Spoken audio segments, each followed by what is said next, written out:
Muy buenas tardes. Les doy a todos la bienvenida a esta Real Academia de Bellas Artes de Santa Isabel de Hungría, porque, como ustedes saben, a lo largo de todo el curso académico vamos organizando una serie de actividades culturales, conferencias, conciertos, exposiciones, etcétera, con el interés de prestar un servicio a la ciudadanía de Sevilla. El año pasado tuvimos oportunidad por primera vez de poner en marcha un ciclo de conferencias con el título genérico de Arte y Mujer en Sevilla.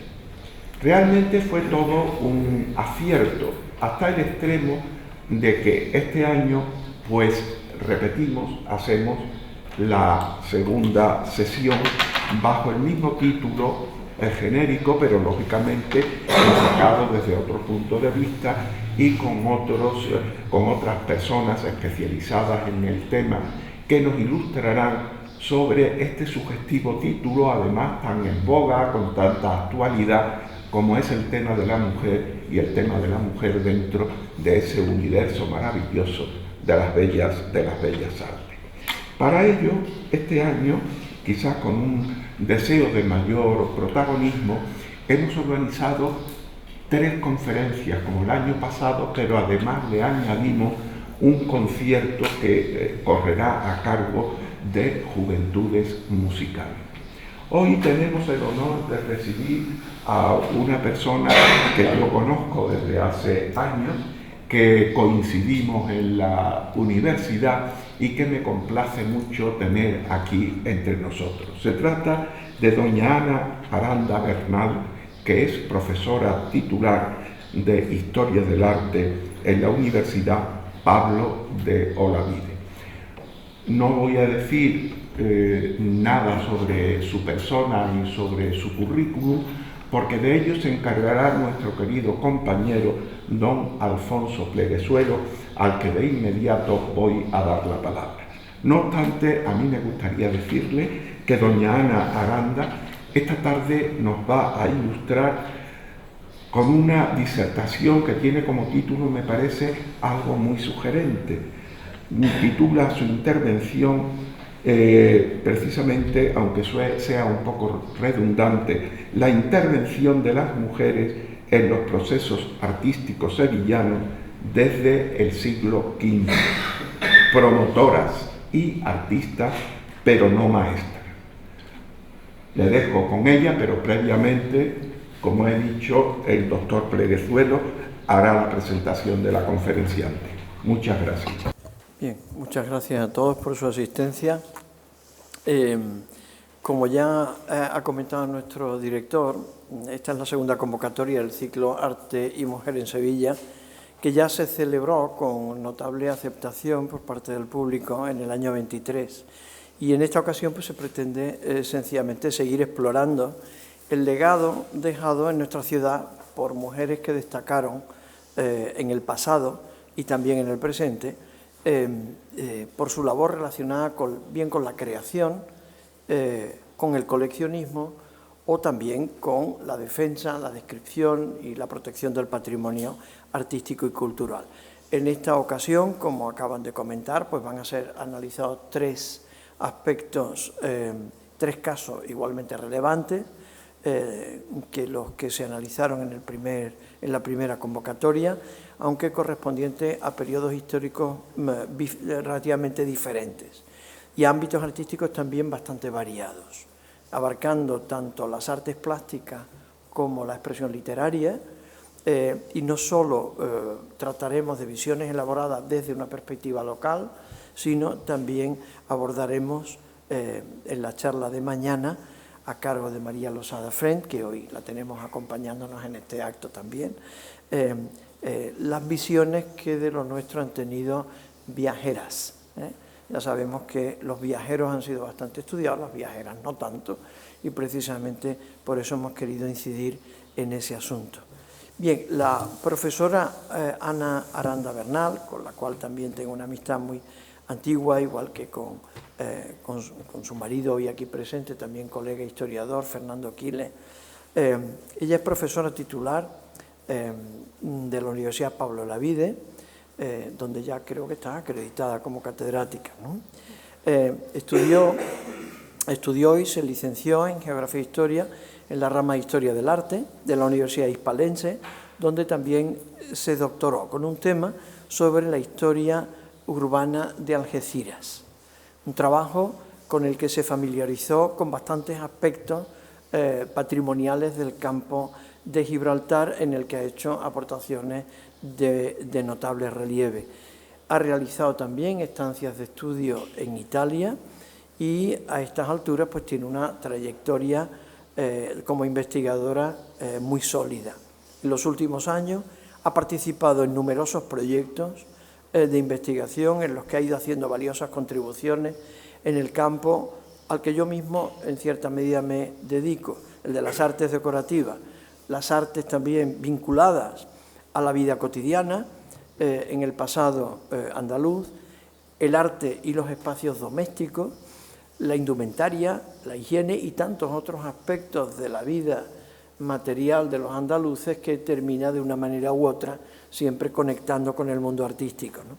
Ha dedicado especial atención a los espacios femeninos de la vivienda en nuestra ciudad durante la Edad Media y también de la moderna, en nuestro mestizo mundo que va mezclando factores de herencia islámica y otros del cristianismo, logrando síntesis bastante originales, sobre todo cuando se ven desde fuera.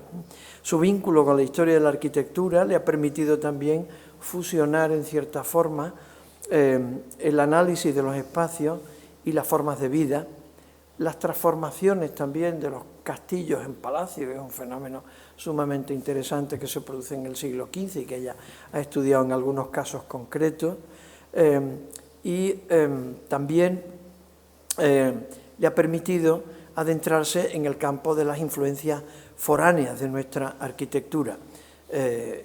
Hace un rato comentábamos un poco lo fascinante que son siempre las tierras de frontera, ¿no? Porque en el fondo siempre son más ricas que las tierras de interior, en el sentido que reciben aportaciones de mucho tipo, y ella concretamente, pues después de la tesis, hizo un libro muy interesante sobre la arquitectura inglesa en el campo de Gibraltar, ¿no? También se ha ocupado de la proyección del propio arte andaluz en el mundo americano, y en los últimos años se ha ido adentrando cada vez más en el estudio del papel que han tenido las mujeres en el arte, como creadoras, la mayor parte de las veces en la sombra, como gestoras de muchos asuntos relacionados con el arte y como patrocinadoras, que quizás sea uno de los campos más brillantes, y de eso tenemos datos y casos muy relevantes en nuestra ciudad, ¿no?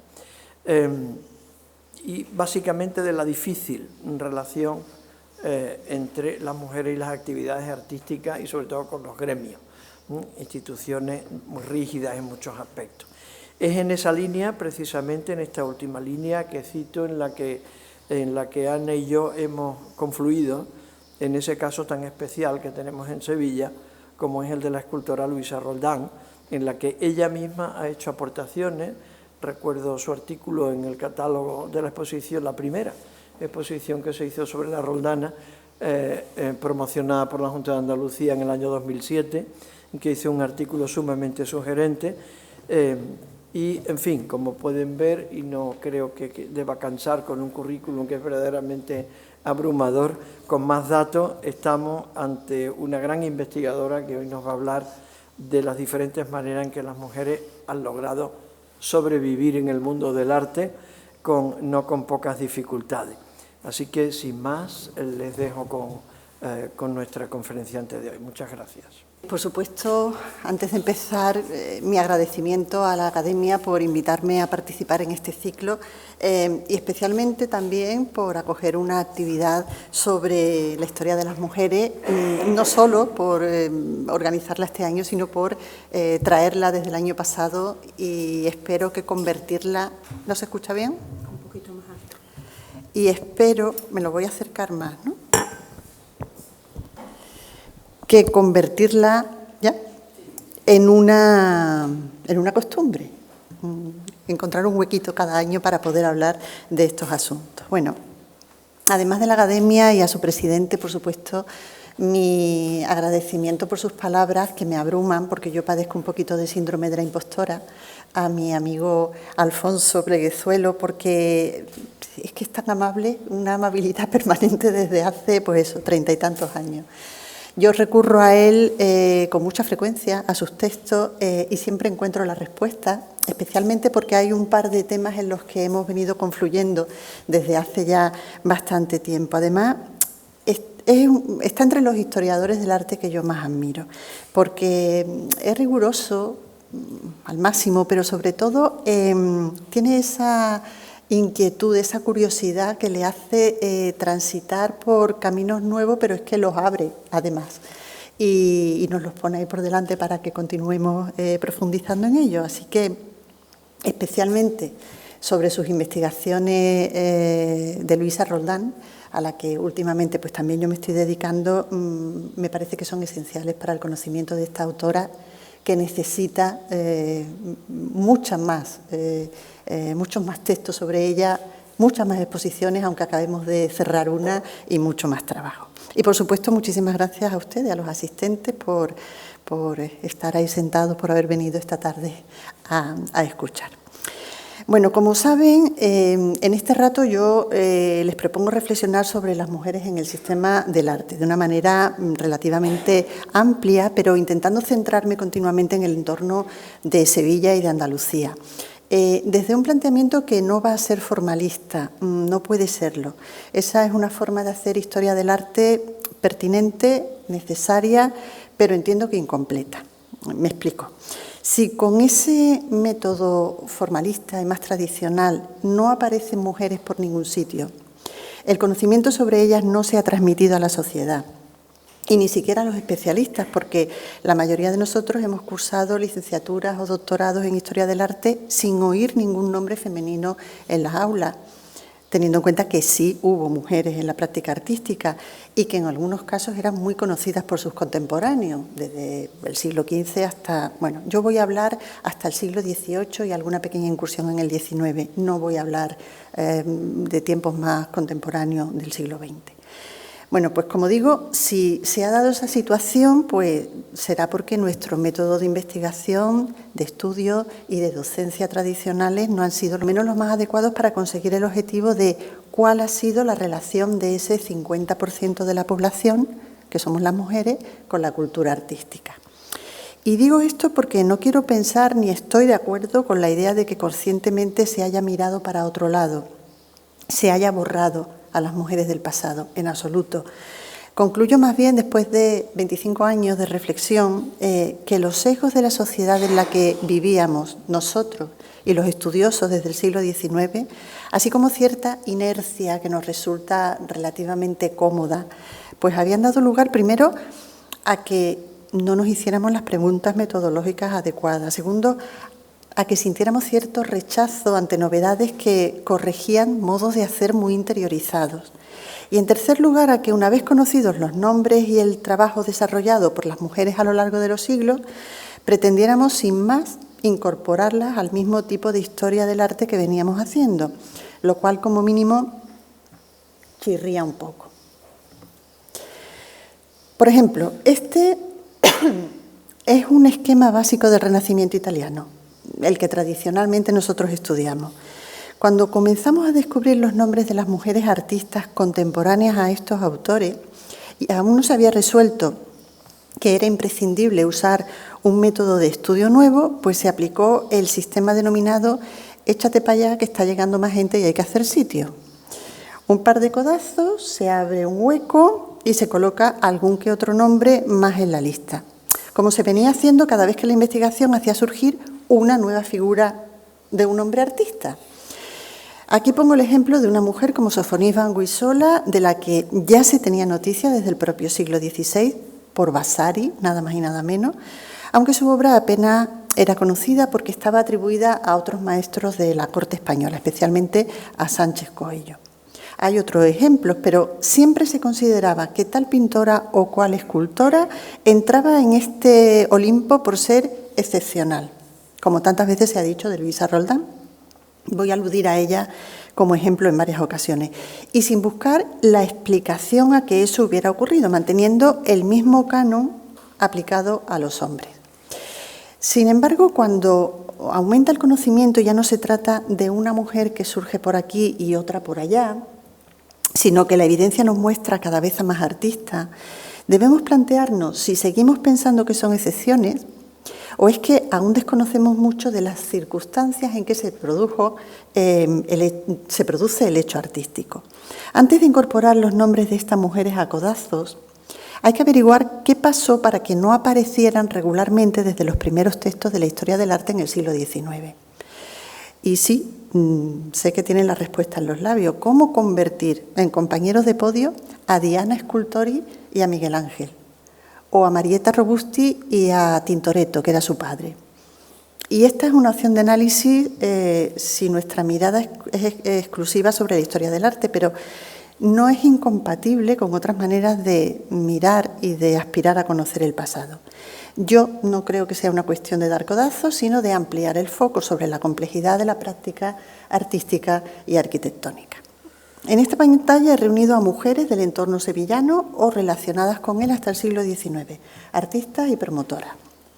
De algunas nos queda muchísimo por conocer, de sus biografías y de sus obras. En muchos casos su producción es de gran calidad formal y técnica y en otros no.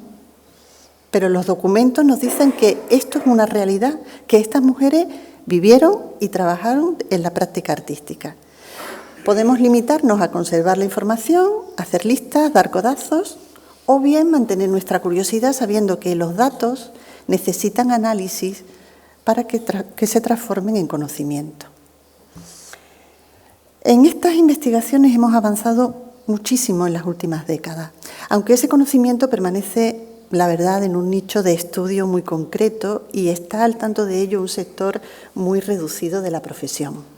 Ya saben ustedes que en un contexto de madurez teórica de los movimientos feministas en Estados Unidos, la profesora Nochlin publicó en el año 1971, hace ya 54 años, y sigue siendo nuestro texto de cabecera, pues un texto breve y clave en donde plantea de manera directa la cuestión de la creación artística y la historia de las mujeres. Ella lo tituló con una interrogación: ¿por qué no ha habido grandes mujeres artistas? Porque es el argumento tradicional para despreciar el estudio sobre las mujeres en el arte. De hecho, desde el desconocimiento lo siguen usando muchas personas.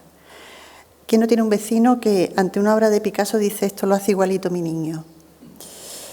Pues en este caso, si no hay ninguna pintora tan famosa como Velázquez, será porque las mujeres no son capaces de pintar igual que Velázquez. Pero preguntémonos, ¿es una cuestión de capacidad, de una minusvalía que sufrimos las mujeres, de que la artisticidad va en el cromosoma Y? Bueno, Nochlin considera que esta situación, aparte de las bromas, no se debe a la carencia de talento en las mujeres, sino al conjunto de factores sociales e institucionales que impidieron que ese talento se desarrollara de forma libre, o al menos tan libre como lo han desarrollado su talento los hombres. Desde entonces, desde esta época, estos estudios han vivido una fructífera y renovadora trayectoria científica, aunque en España, debido a las circunstancias sociopolíticas, no comenzaron a desarrollarse hasta después de la transición, pero es que de eso también hace ya más de 40 años. Los primeros textos sobre arte español se publicaron en la década de los 80 del siglo XX y en este primer cuarto del siglo XXI ha habido una asombrosa eclosión de información y de conocimiento. Y me gustaría advertir que no a la ligera, sino con unas raíces metodológicas muy meditadas y firmes. Hemos comprendido que el punto de vista adoptado por la historiografía, desde que en el siglo XIX nuestras disciplinas comenzaron a tomar forma científica, estaba condicionado por la propia sociedad desde la que los especialistas estábamos construyendo el conocimiento. Algo que, por otro lado, es completamente natural, no hay que fustigarse. Ninguna disciplina científica es objetiva, ni lo son las ciencias humanas ni sociales, ni siquiera las experimentales, porque la ciencia siempre tiene los sesgos de la sociedad que la produce. A ver si soy capaz de explicar esto. Aquellos historiadores que habían estructurado la historia del arte occidental según estilos y escuelas, que habían escrito las biografías de tantos artistas, a muchos de los cuales consideraban genios, siguiendo pues la tradición de Vasari o o las enseñanzas del romanticismo, que más adelante habían introducido pues, métodos más modernos, iconográficos, sociológicos, para pues, desentrañar todos esos mensajes del pasado que tanto nos fascina. Repito, aquellos historiadores del arte convivían día a día con las mujeres de su vida, con ese otro 50% de la población. La procedencia de estos hombres estudiosos solía ser burguesa. Sus madres y esposas, en el caso de que las tuvieran, desarrollaban más o menos libertad a la hora de administrar el hogar, podían ser mujeres cultas, aunque cuidándose de no parecer unas marisabidillas, dedicadas en cuerpo y alma al cuidado de la familia y en su inmensa mayoría profesionales de nada, aunque tuvieran inquietudes de todo. Aquellos historiadores del arte también convivían con mujeres trabajadoras, por supuesto, a las que miraban desde la superioridad no solo masculina, sino de clase. Eran las mujeres que componían el servicio de sus casas y todas las que pertenecían a las clases populares y necesitaban trabajar para sacar adelante su familia, con frecuencia codo con sus hombres en el campo, en el mercado, lavando, planchando, cosiendo, o en la infinidad de actividades artesanales. Y este es un aspecto que debemos tener en cuenta para entender la participación de las mujeres en el sistema del arte. Que la práctica artística hasta el siglo XVIII se desarrolla en los talleres artesanales, que las artistas son las trabajadoras del pueblo. Sin embargo, aquellos historiadores del arte decimonónico, aunque conocían perfectamente la existencia de esos talleres y el trabajo que desarrollaban, ya convivían con unos pintores y escultores que se formaban en las academias, no en el gremio.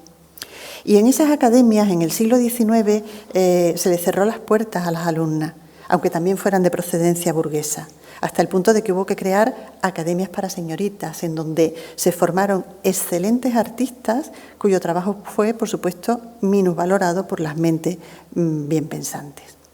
Quiero decir con esto que su curiosidad partió del interés por las obras de arte conservadas y sus hipótesis desde la mirada decimonónica hacia las mujeres, la familia y el trabajo, es decir, aplicando los sesgos de su tiempo. Entraron en los archivos, por supuesto, para buscar documentos con los que construir el conocimiento, fueron descubriendo tesoros en forma de contratos y cartas de pago que ponían nombre y apellidos a tantas obras, hicieron un gran trabajo con pasión, con meticulosidad. De hecho, crearon la gran estructura sobre la que continuamos avanzando nosotros. Eran conscientes de que el maestro pintor o escultor era quien acudía al escribano para firmar la documentación de un contrato, que para eso lidera el taller y es el responsable final de la obra, especialmente cuando se trata de encargos de envergadura. Y también sabían que el maestro no es su único artífice. Cuidado, nunca hubo censura, repito, en sus publicaciones mencionaron a algunas mujeres que por diferentes razones habían sido más conocidas, desde las que incluye Palomino en su libro, que por cierto fueron 44, y 5 de ellas andaluzas, casi contemporáneas, como su propia hermana Francisca, una pintora que falleció muy joven, la granadina Mariana de la Cueva, Isabel de Carrasquilla, María Concepción y Luisa Valdés, y la escultora Luisa Roldán. Volvieron a ser estas mujeres mencionadas por Ceán Bermúdez. Incluso uno de los primeros trabajos sobre Josefa de Ayala, a la que me referiré ahora, fue publicado en 1967 por José Hernández Díaz. Sin embargo, la falta de documentación y, repito, el sesgo de la época al que me he referido les impidió profundizar en el trabajo colaborativo desarrollado en los talleres por los oficiales y especialmente por el resto de las personas que componían ese espacio productivo, algunas de las cuales estaban capacitadas para examinarse como maestras, pero no era algo regulado por las ordenanzas. Yo creo que a ellas ni se les pasaba por la cabeza.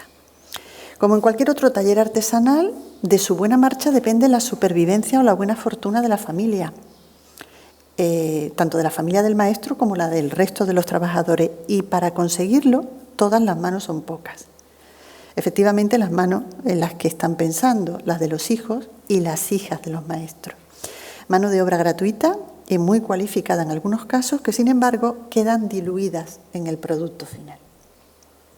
Como lo fue la de Marietta Robusti y la hija del Tintoretto en la Venecia del siglo XVI, casada a los 18 años con un orfebre, con la condición, la rara condición, de que la pareja viviera en la casa paterna, no se marcharan a la casa del nuevo marido.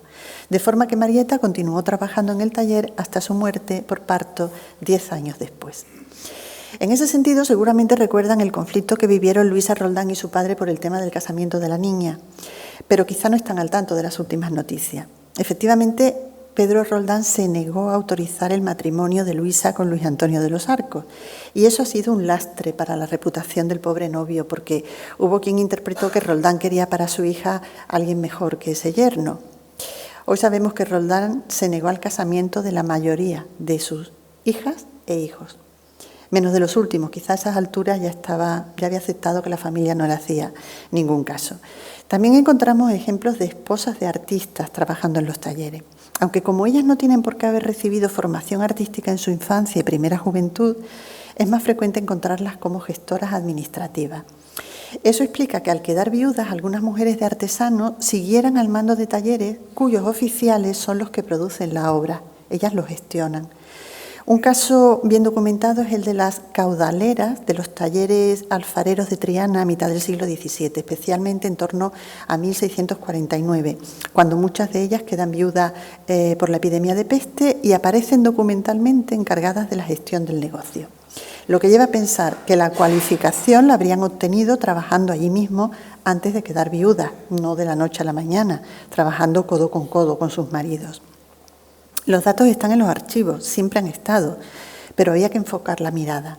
Por una parte, conocer la historia de las mujeres y su incardinación en los sistemas de producción, sobre la que otros grupos de investigadores están avanzando mucho.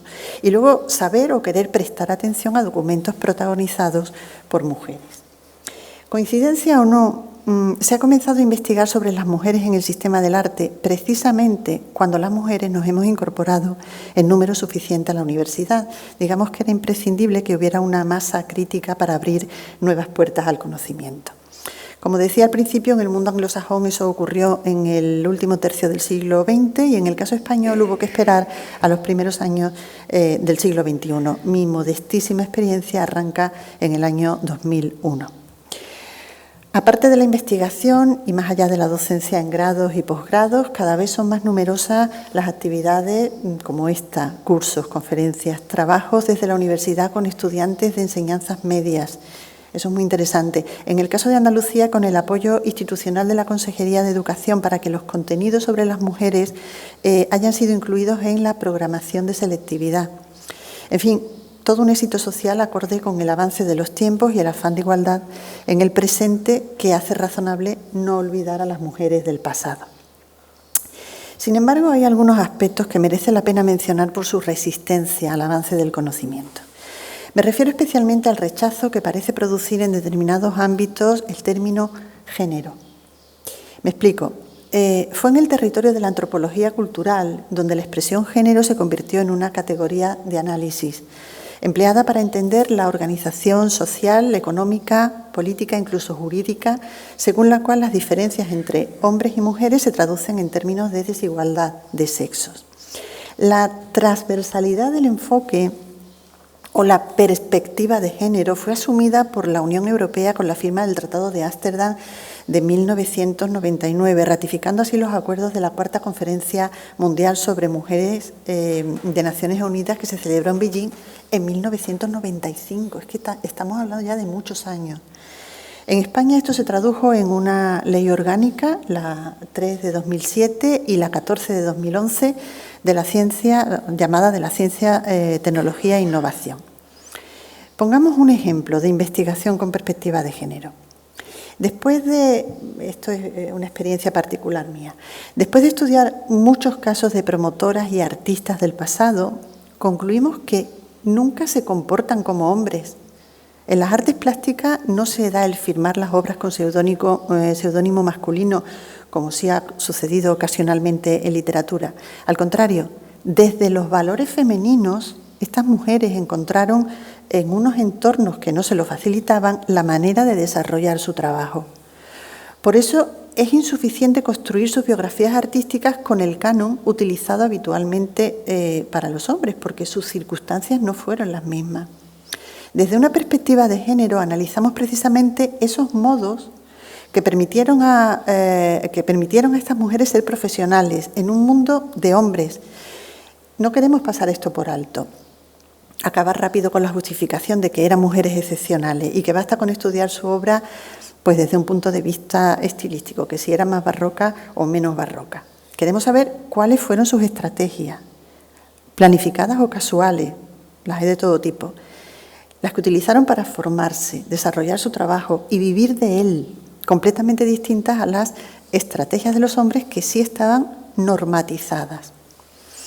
Yo creo que el caso de Catalina de Ribera puede servir de ejemplo. Las tareas de promoción arquitectónica y artística que desarrolló durante su viudez, entre 1492 y 1505, en que fallece, son los años en que ya está sola y la podemos responsabilizar de todas sus acciones. Bueno, pues estas nos indican, por un lado, que venía ocupándose del trabajo en vida de Pedro Enríquez, pero de manera distinta, digamos que más ortodoxa. Cuando enviuda, recalcula su objetivo.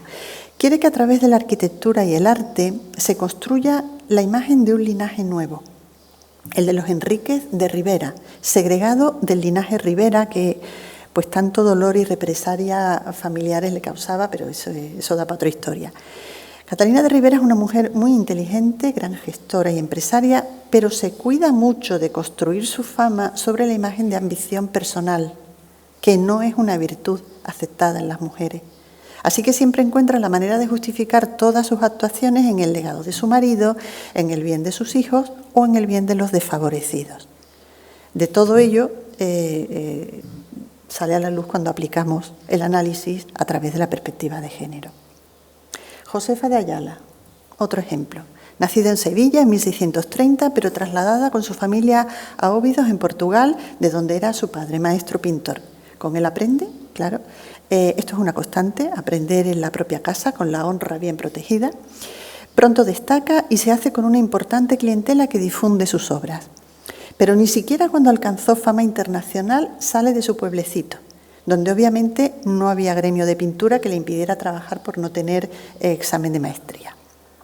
Claro que para ello renuncia a la posibilidad de perfeccionar los procedimientos, de conocer nuevas tendencias, estudiar el trabajo de otros artistas, visitar colecciones.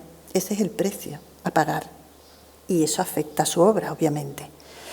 Se sometió a un aislamiento técnico e intelectual que podríamos definir como conformista, pero en esas circunstancias consiguió vivir y muy bien de su trabajo, ser una profesional, con modos de hacer diferentes a los masculinos. Por ejemplo, esa reclusión. Insisto, todo esto se evidencia cuando aplicamos la perspectiva de género, no simplemente cuando intentamos meter con calzador a Josefa de Ayala en el listado de pintores barrocos portugueses. Teniendo en cuenta que el género, más allá del sexo biológico, implica una adaptación a lo que la sociedad espera que seamos y aparentemos en cada época o cultura. Las apariencias son muy importantes. Es decir, para acabar pronto con la definición, que las mujeres se comporten como mujeres y los hombres se comporten como hombres. Ninguna de las mujeres que he estudiado ha transgredido su género femenino. Ahora bien, esto no tiene nada que ver con la expresión ideología de género surgida en el año 2004 al margen de los estudios de antropología cultural y el resto de las ciencias humanas y sociales. Esta expresión se hizo pública cuando el Consejo Pontificio para la Familia editó un libro llamado Lexicón de términos ambiguos y discutidos sobre familia, vida y cuestiones éticas. En la definición correspondiente, la Iglesia y sus expertos dicen que tal ideología existe, sin consensuar con nadie más, y explican su contenido según ellos lo entienden.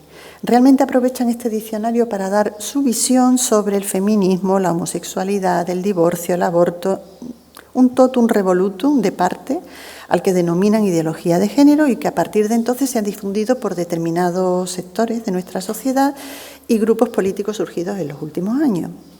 Es un asunto que como ciudadana pues lamento por la desinformación que implica, pero profesionalmente ni me interesa ni es de mi competencia. No tiene nada que ver con el hecho de desarrollar la investigación con una perspectiva de género, que sí es un concepto perfectamente consensuado en los ámbitos académicos. Y precisamente cuando estudiamos la experiencia artística de una mujer desde este enfoque hay dos aspectos a analizar. Uno es la oportunidad y el proceso de aprendizaje artístico. Y el otro es la posibilidad de profesionalizar su trabajo, es decir, de vivir de él. Vayamos primero con la cuestión del aprendizaje, que ya he adelantado, hasta el fin de la Edad Moderna se produce en el taller familiar en la inmensa mayoría de los casos. Y es de esperar, por mucho que a una niña le gustara dibujar o modelar, no cabía la posibilidad de que entrara como aprendiza en casa de otro maestro. Es cierto que las mujeres de la élite y de las casas reales sí aprendieron y practicaron arte con instructores personales, pero no desarrollaron carreras profesionales, fueron aficionadas. En España son conocidos especialmente los casos de Isabel de Valois en el siglo XVI y de Isabel de Farnesio en el XVIII. Las niñas en los talleres familiares se convierten en ayudantes de sus padres, aprenden con la práctica, sin salir de casa, donde su honra puede ser más fácilmente custodiada. Y además contribuyen a la mejora de la economía familiar. Pero ojo, todo esto ocurre en cualquier tipo de obrador, de un maestro cestero, sastre, dorador, pintor, escultor, todos son artesanos. Andrea y Claudia de Mena, dos de las hijas de Pedro de Mena, siguieron esta vía, pero no desarrollaron luego una carrera profesional. En su juventud ingresaron en el convento de Santa Ana de Málaga, donde siguieron trabajando con obras como ven, de inconfundible sello familiar, como esta Dolorosa firmada por Andrea. Estas son algunas de las mujeres que aprendieron con sus padres en la España de los siglos XVII y XVIII. Y, por supuesto, ustedes conocen en el contexto de formación de las hermanas Roldán. Esta es una obra de María Josefa, cuando ya tenía obrador propio con su marido. Francisca, Luisa y María aprenden en el taller paterno, pero no asisten a las sesiones nocturnas de la academia que había en la lonja, uno de cuyos profesores es precisamente el padre de ellas tres. A diferencia de los hombres, ellas no podrán acudir a otros maestros para continuar su formación. Como dije, en el caso de Josefa de Ayala, no viajarán para conocer otras obras, ni se ejercitarán en el dibujo de anatomía, al menos oficialmente, porque yo ahí tengo mis dudas, y desde luego a partir de la institución de las academias en el siglo XVIII era impensable. Me explico en lo referente a la anatomía. En realidad, en los talleres, en general, raramente se practicaba del natural. Esa fue una de las ventajas que tuvo la Academia de la Lonja. El propio Pacheco ya pone objeciones a ello. Los aprendices usaban generalmente vaciados de yeso y estampas para ejercitarse en el dibujo. Pero si observamos los desnudos que hizo Luisa Roldán, yo entiendo que ella sabe lo que hace.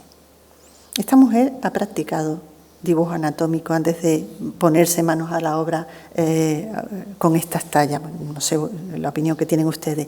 Son cuerpos muy naturalistas, con poca idealización. Yo creo que aquí está el ojo observador de una buena dibujante, la memoria visual de una buena dibujante y escultora que no tiene problema en reproducir torsos y piernas que estaría acostumbrada a ver en los muchachos de su familia, en hombres trabajando en la calle, en la construcción, en el puerto, en verano. O quizá el modelo fue el propio Luis Antonio de los Arcos. En fin, se suele insistir en ese impedimento pudoroso para el aprendizaje del desnudo, pero obviamente había muchas maneras de solventarlo. Otra cosa es que los temas de los encargos les dieran la oportunidad de desarrollarlo, que justificaran su realización, como este caso que es el de los ladrones. Los hijos de Juan Valdés Leal también se formaron desde niños en el taller paterno. Me refiero a Luisa, Lucas y María de la Concepción, porque sobre Eugenia y Antonia, las más pequeñas, no tenemos noticia de habilidades creativas. Lo cierto es que en esta familia se cumple la mayoría de los patrones establecidos sobre la práctica artística femenina. En primer lugar, Isabel de Carrasquilla, la esposa de Valdés, ya es descrita por Palomino como pintora. No conocemos nada de su obra, pero en el contrato firmado en 1679 para el dorado y estofado del retablo mayor de la iglesia conventual de San Antonio de Padua, incluida la pintura de las paredes y la bóveda del presbiterio, desgraciadamente todo perdido, firmaron como principales obligados, entre comillas, Juan de Valdés Leal, maestro pintor, dorador y estofador, y doña Isabel de Carrasquilla, su mujer. Esto nos lleva a pensar no solo en su intervención habitual en el taller familiar, sino que los clientes conocían este hecho y estaban de acuerdo en la responsabilidad de ella sobre la obra. Por ello es probable que su trabajo a lo largo de los años esté diluido en la obra valdesiana. Por cierto, la hija Luisa, la hija de ambos, en esta fecha tenía ya 27 años y trabajaba también en el taller, por lo que también podría haber participado en esta obra. Pudo estar toda la familia subida en el andamio. ¿Quién sabe si los niños Valdés Morales o Carrasquilla, en vez de aprender a dibujar con su padre, como siempre habíamos pensado, lo hicieron con su madre? Eso es algo que queda en la intimidad de aquel hogar. Además, los documentos raramente muestran la docencia artística femenina, aunque ahora veremos un caso sevillano del siglo XVI. En ese contexto, es natural que Valdés incluyera los dibujos grabados de sus hijos, de Luisa y de Lucas, en el libro sobre la canonización de San Fernando de Torre Farfán. Hay noticias de que Luisa, ya lo saben, se encargó también de la policromía de San Fernando para la catedral. Y cuando a los estudiosos les extraña que Valdés contratara labores de dorado y policromado, consideradas menores, en los años álgidos de su producción pictórica, no se tiene en cuenta lo que mencioné al principio, que el maestro firme se responsabiliza de los contratos, pero que el trabajo se hace de manera cooperativa en el taller, que en su caso era la familia. Isabel de Carrasquilla, Luisa y quizá Lucas, a tiempo parcial, porque Lucas dedicó un buen número de años a estudiar con los jesuitas. No estuvo siempre durante su adolescencia y primera juventud en el taller. Conocemos otros datos biográficos de Luisa Valdés, o de Morales, como queramos llamarla, porque suele firmar de ambas maneras, que corroboran su dedicación artística. A los 18 años se casó con el escultor Felipe Martínez y tuvieron una niña. Pero a los 3 años de ese matrimonio fue anulado, no sabemos los motivos, pero el caso es que Luisa, hacia 1673, volvió a la casa familiar con su hija y ya siguió trabajando el resto de su vida en el taller. Ella sobrevivió muchísimos años a su padre, claro.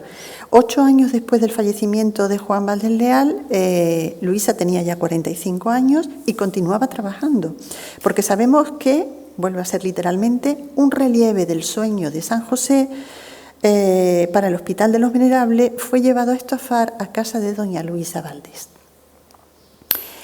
Otras muchachas continuaron vinculadas a la casa y el taller familiar el resto de sus vidas. María Feliz y Luciana Cueto, o las Cuetas, como son más conocidas, se iniciaron en la escultura con su padre en la ciudad de Montilla, pero cuando éste falleció continuaron su trabajo, pudiendo mantenerse con fama y holgura económica ellas mismas, a su madre y a 2 hermanas más que permanecieron solteras en la misma casa. Pero es más frecuente que en torno a los 18 o 20 años, como el resto de las jóvenes, llegaran a esa encrucijada en sus vidas en las que se esperaba que tomaran estado. Una opción era entrar en religión. Ya he mencionado el caso de Claudia y Andrea de Mena en Santa Ana de Málaga. También lo hizo María de la Concepción Valdés, una de las hijas menores del pintor en el monasterio de San Clemente. Y en Sevilla hay otros casos de monjas pintoras cuyos nombres desconocemos, pero, por ejemplo, tenemos noticias de una del monasterio de Santa Paula que estaba iluminando en el siglo XVI el misal para el altar mayor de la Catedral de Sevilla. Sin embargo, la opción más frecuente era el casamiento. A menudo con compañeros de taller. Insisto en que el caso más conocido es el de las hermanas Roldán, como aquí pueden observar. Las 3 que desarrollaron oficios artísticos, que fueron Francisca, Luisa y María, que eran las mayores, se casaron con escultores compañeros de taller, con quienes continuaron trabajando el resto de sus vidas. Con la particularidad de que el padre, ya lo dije antes, no solo se opuso al matrimonio de ellas 3, sino también al primer matrimonio de su hijo Marcelino, finalmente el heredero del taller. ¿Quién sabe los motivos de esa cerrazón de Pedro Roldán? Fueron unos años del 71 al 80, puede que no quisiera perder todas esas manos de obra que tenía en el taller. En todo caso, lo que no mostró fue habilidad para tratar con esos hijos adolescentes que lo eran y resolver conflictos familiares que, bueno, se resolvieron por sí solos porque no le hicieron caso al padre. Esa opción de casarse con compañeros de taller es la más frecuente en las mujeres que luego van a continuar trabajando, la endogámica. Es raro que al casarse con un hombre dedicado a otro oficio mantenga su actividad artística. Que en la Sevilla de 1534 un padre contratase el aprendizaje de su hijo con Isabel Fernández, la pintora, así es como se la denomina, muestra que esta mujer desarrollaba un oficio. que vivía de eso. No se la nombra en el documento como maestra pintora, porque obviamente no había sido examinada por el gremio, pero se citan las condiciones habituales en las escrituras de aprendizaje, tal y como hubiera sido con un maestro pintor, incluido textualmente esa frase que tienen ahí, que le mostréis e enseñéis el dicho vuestro oficio de pintora bien y cumplidamente, según que vos lo sabéis. Desgraciadamente ni conocemos su obra ni hay muchos más datos sobre su vida. Sin embargo, 30 años antes, ella misma, en 1496, se dedicaba a iluminar libros para la catedral. Y había recibido un pago de esta institución, pero de manos de sus compañeros, los pintores Juan de Castro y Alfonso Valdés, no del propio cabildo catedralicio.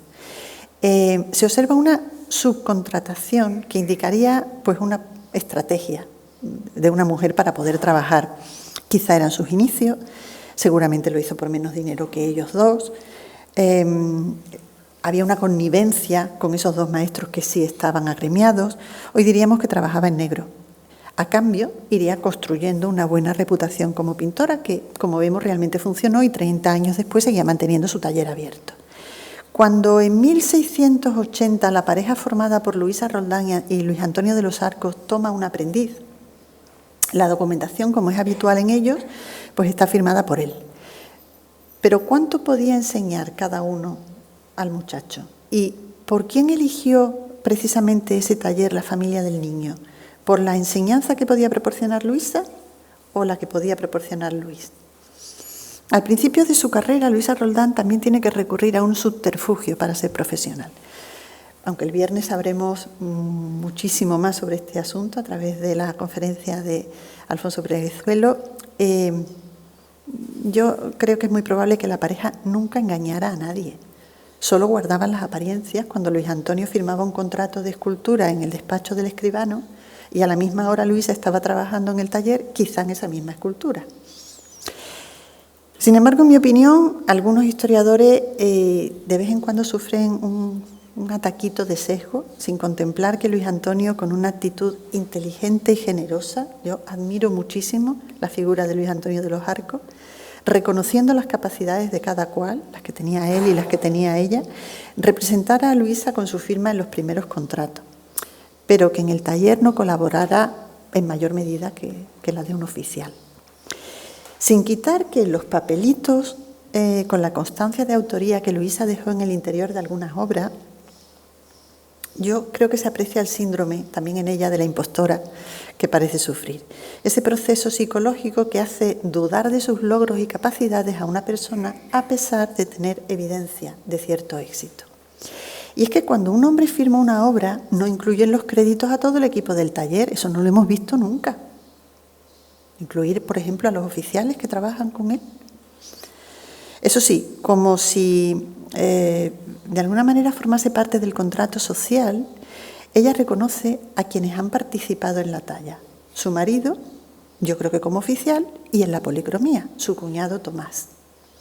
Una situación que duró hasta que ella se hizo un nombre y la clientela fue dejando claro en diversos documentos que no se dejaba engañar, que no era necesario ocultar su trabajo en la trastienda, que quería expresamente obras de manos de Luisa Roldán. Aquí vemos, como en ese documento, como dije, introducido en la talla del Exeomo de Cádiz, se especifica que hizo esta hechura, lo he subrayado, pero no sé si se va a ver bien, con sus manos, doña Luisa Roldán en compañía de su esposo. ¿Cuánto hay detrás de esa expresión?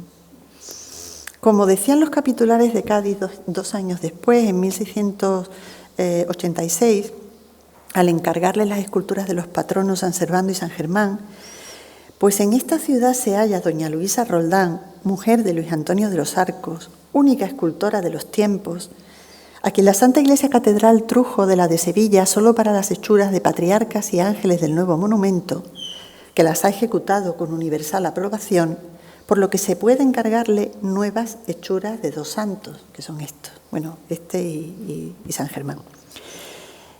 Estos eran los exámenes de maestría de las mujeres, no los que se hacían en el gremio. Y Luisa los hacía continuamente, los repitió al llegar a la corte. ¿Os gusta la obra que he hecho? ¿O la que ha hecho mi mujer, si era Luis Antonio el que estaba mediando? Pues encargarle más obras. Aquí es como se puede ver la capacidad que tiene para resolverlas. Habían transcurrido 14 años desde que Luisa salió del taller paterno. Tenía en esta fecha 33. En ese tiempo había parido 8 hijos, aunque solo 2 quedaban vivos. En las 2 décadas siguientes emprendió verdaderas aventuras profesionales, especialmente en la corte, que superó. ¿Cómo lo superó? Adaptando su técnica, su temperamento y su expresividad a una nueva clientela, a una nueva demanda. Fue una resiliente, que sin tener a priori libertad de acción por ser una mujer, como decía al principio, fue capaz de encontrar los resquicios del sistema para poder trabajar y vivir de su trabajo. Como hemos visto, no fue la única, aunque sí se trata de la artista española de la Edad Moderna sobre la que más se ha investigado y escrito, especialmente en los últimos años, incluyendo recreaciones teatrales, novela histórica y un más que aceptable nivel de divulgación más allá de la investigación científica. La fortuna artística la ha acompañado en mayor medida que a otras creadoras.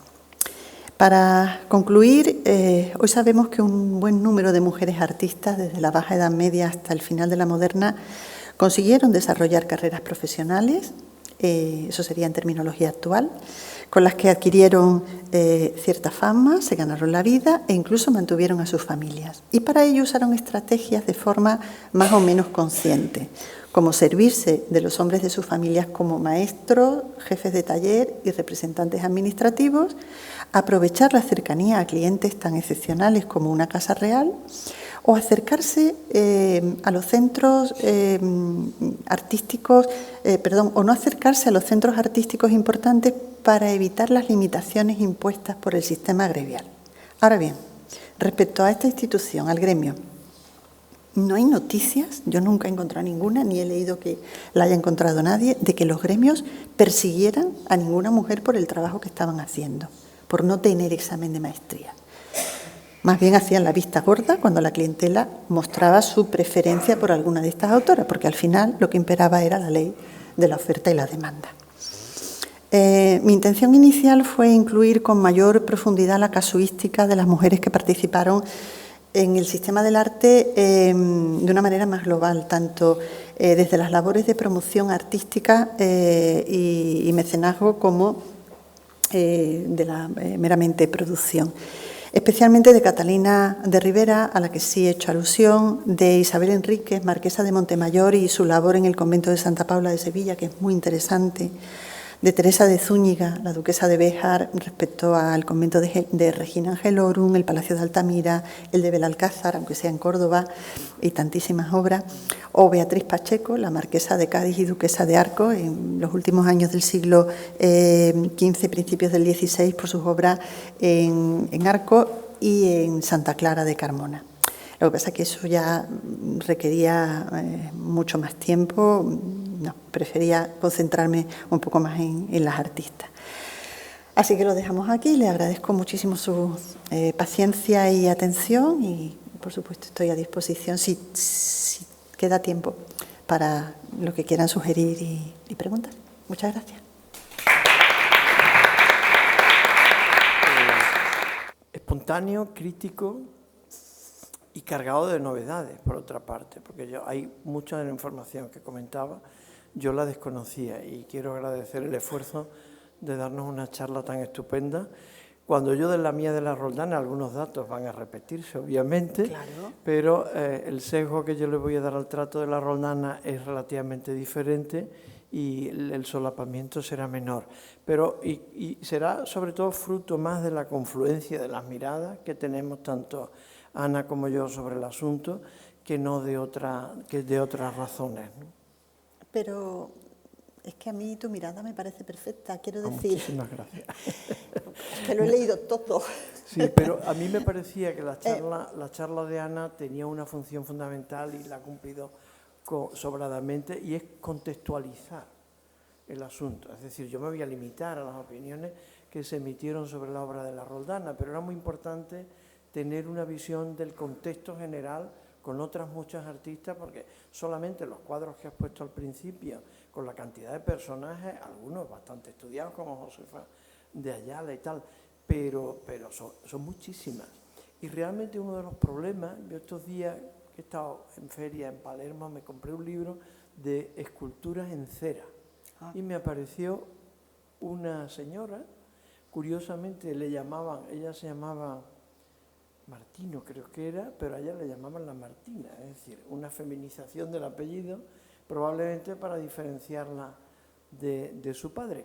Pero en cualquier caso, me sentí muy afortunado porque de esta mujer, que le regaló hasta un nacimiento a Felipe V exactamente igual que la Roldana, no se conocía prácticamente casi nada. Es decir, la Roldana, a pesar de todas las limitaciones, es una mujer que tenemos bastante documentada, a pesar de todas esas limitaciones documentales que tenemos, precisamente por la incapacidad jurídica que tenían de firmar ante notario y de tener una cierta independencia desde ese punto de vista, ¿no?